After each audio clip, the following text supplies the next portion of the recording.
नमस्कार दोस्त, कैसे हो आप सब। आई होप यू फॉलो ब्रह्मचर्य। तो ब्रह्मचर्य में भोजन में सुधार होना अत्यंत आवश्यक है। यदि आप गलत प्रकार का ब्रह्मचर्य में भोजन सेवन कर लेते हो तो आपकी ब्रह्मचर्य साधना खंडित हो जाती है और आपको पता भी नहीं चलता कि हम कहाँ भ्रष्ट हुए। तो आज का वीडियो उसी टॉपिक पर होने वाला है कि हम ब्रह्मचर्य में कौन से ऐसे पेय पदार्थ हैं जिनका हमें सेवन नहीं करना चाहिए और कौन से ऐसे खाद्य पदार्थ हैं जिन्हें हमें नहीं खाना चाहिए। तो उन पदार्थों की लिस्ट मैंने बोर्ड पर बना दी है, तो चलिए बोर्ड के माध्यम से थोड़ा विस्तृत में जान लेते हैं। ठीक है, तो सबसे पहले पेय पदार्थों के बारे में जान लेते हैं जिनका हमें ब्रह्मचर्य में बिल्कुल सेवन नहीं करना है। तो देखिए, आपको चाय का बिल्कुल सेवन नहीं करना है ब्रह्मचर्य में, और कॉफी का बिल्कुल सेवन नहीं करना है। अक्सर लोग कमेंट भी करते हैं कि क्या भाई ब्रह्मचर्य में चाय कॉफी ग्रहण कर सकते हैं? तो बिल्कुल ग्रहण नहीं कर सकते, करोगे तो ब्रह्मचर्य खंडित हो जाएगा। अगला है कोल्ड ड्रिंक। आपको कोल्ड ड्रिंक आदि किसी का सेवन नहीं करना है यदि ब्रह्मचर्य रहना, तो क्योंकि कोल्ड ड्रिंक में ऐसे पता नहीं कैसे कैसे केमिकल्स पाए जाते हैं जो हमारी ब्रह्मचर्य साधना को खंडित करा देंगे, ब्रह्मचर्य नहीं रहने देंगे। तो सभी प्रकार की कोल्ड ड्रिंक से आप बचिए। ज्यादा गर्म व ठंडा पानी भी आपको सेवन नहीं करना है। यदि आप ज्यादा गर्म पानी का सेवन करोगे और ज्यादा ठंडा पानी फ्रिज आदि के पानी का सेवन करोगे तो भी आप ब्रह्मचर्य नहीं रह सकते। और सेवन ही नहीं, ना तो आपको गर्म पानी से नहाना है और ना आपको ज्यादा ठंडे पानी से नहाना है। नहाने से भी हमारे शरीर पर इफेक्ट पड़ेगा और हमारी ब्रह्मचर्य साधना का खंडन होना अनिवार्य है। ठीक है, ज्यादा गर्म दूध, आपको पहले दूध सेवन करना है तो गाय का करना है, देशी गाय का दूध सेवन करना है। और गाय का दूध भी सेवन करो तो वो ज्यादा गर्म नहीं होना चाहिए। यदि आप अधिक गर्म दूध का सेवन करोगे तो ब्रह्मचर्य साधना खंडित हो जाएगी। और ज्यादा गर्म दूध सेवन नहीं करना है और ज्यादा मात्रा में सेवन नहीं करना है। गर्म भी सेवन नहीं करना है और ज्यादा मात्रा में सेवन नहीं करना है। तो गाय का देसी दूध यदि आप ग्रहण कर रहे हो तो थोड़ा हल्का ठंडा कर लीजिए और कम मात्रा में, मैक्सिमम 1 गिलास आप दूध का सेवन करिए। अगला है मदिरापान। ये सबसे ज्यादा हानिकारक ब्रह्मचारियों के लिए है। जो व्यक्ति इसका पान करता है वो कभी ब्रह्मचर्य का सेवन नहीं कर सकता। ठीक है, अगला है सूप। ये टमाटर के सूप आदि हैं, इनका आपको किसी प्रकार से सेवन नहीं करना है। यदि आप इनका सेवन करोगे तो आप ब्रह्मचारी नहीं रह सकते। तो सूप का आपको सेवन नहीं करना है। आजकल बहुत सारे सूप चल गए हैं कि टमाटो सूप हो गया और पता नहीं कौन कौन से सूप हो गए, तो उनको भी आपको त्यागना है, तभी आप ब्रह्मचर्य रह सकते। तो ये तो थी लिस्ट पेय पदार्थों की। अब जान लेते हैं खाद्य पदार्थों के बारे में। अब देखिए, ऐसे कौन से खाद्य पदार्थ हैं इनका हमें ब्रह्मचर्य में सेवन नहीं करना है। तो प्याज और लहसुन का ब्रह्मचर्य में सेवन बिल्कुल नहीं करना है। यदि आप इनका सेवन करोगे तो ब्रह्मचर्य नहीं रह पाओगे, क्योंकि इनकी वृत्ति तमोगुणी होती है। इनकी वृत्ति ही तमोगुणी होती है। हालांकि शुद्ध पद्धति से उगाए जाते हैं, लेकिन जो इनका गुण है वो तमोगुणी है। और तमोगुण के कारण ब्रह्मचर्य पालन करने वाले व्यक्ति को, भगवत प्राप्ति करने वाले व्यक्ति को इन्हें वर्जित बताया गया है। सही है, तो प्याज और लहसुन को आपको ग्रहण नहीं करना है। दूसरे नंबर पे फास्ट फूड आपको बिल्कुल सेवन नहीं करना है।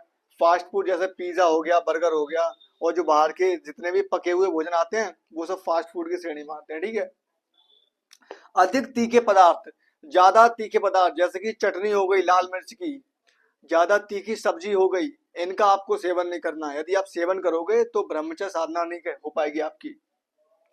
बासी भोजन, अब बासी भोजन क्या कौन सा होता है? भोजन पकने के 3 घंटे बाद का भोजन बासी हो जाता है।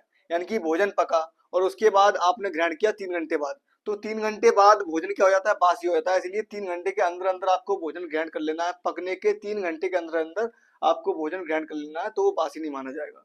बासी दही, बासी दूध, बासी दही, जैसे कि दूध कौन सा? कल का दूध रखा हुआ है फ्रिज में, वो आपने पी लिया, वो नहीं पीना है।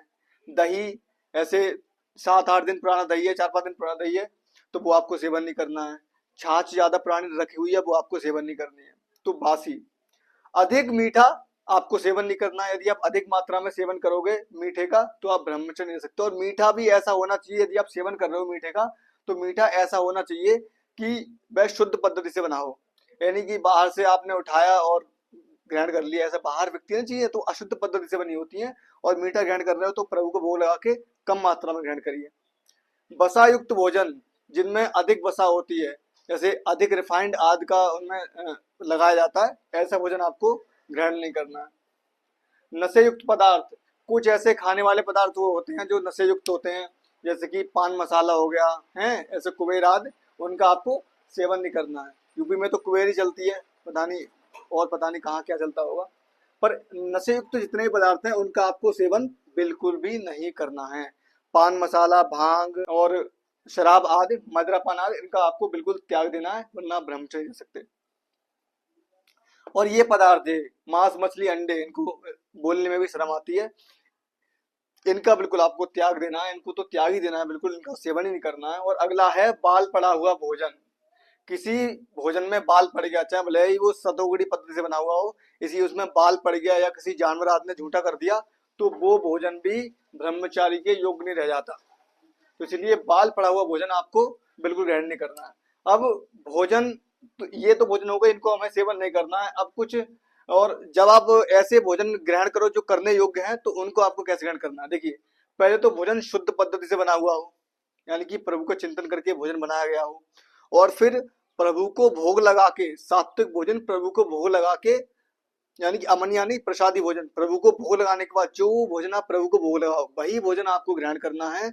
और प्रभु का चिंतन करते हुए भोजन ग्रहण करना है, क्योंकि यदि आप भोजन ग्रहण करते हुए जैसी वृत्ति आप रखोगे, आपकी मानसिकता वैसी होती जाएगी। यदि आप भोजन करते हुए किसी ऐसे व्यक्ति का चिंतन कर रहे हो जो थोड़ा आलसी है, तमोगुणी है और व्यभिचारी है, तो आपकी वृत्ति भी उसी व्यक्ति की तरह हो जाएगी, पूरे दिन आपकी वृत्ति उसी व्यक्ति की तरह चलेगी। ठीक है, तो भोजन ग्रहण करते समय आपको अपना चिंतन भागवतिक करना है, ना कि तमोगुणी चिंतन करना है। ठीक है, तो सबसे पहले आप प्रभु का भोग लगा के ग्रहण करिए, प्रभु का चिंतन करते हुए ग्रहण करिए, और अल्प मात्रा में ग्रहण करिए। इतना भोजन आपको ग्रहण करना, ना आप भूखे रह जाएं और ना आपका ज्यादा पेट भर जाए। इतना नहीं कि आपको सांस नहीं आ रही है, ऐसा भी नहीं करना है।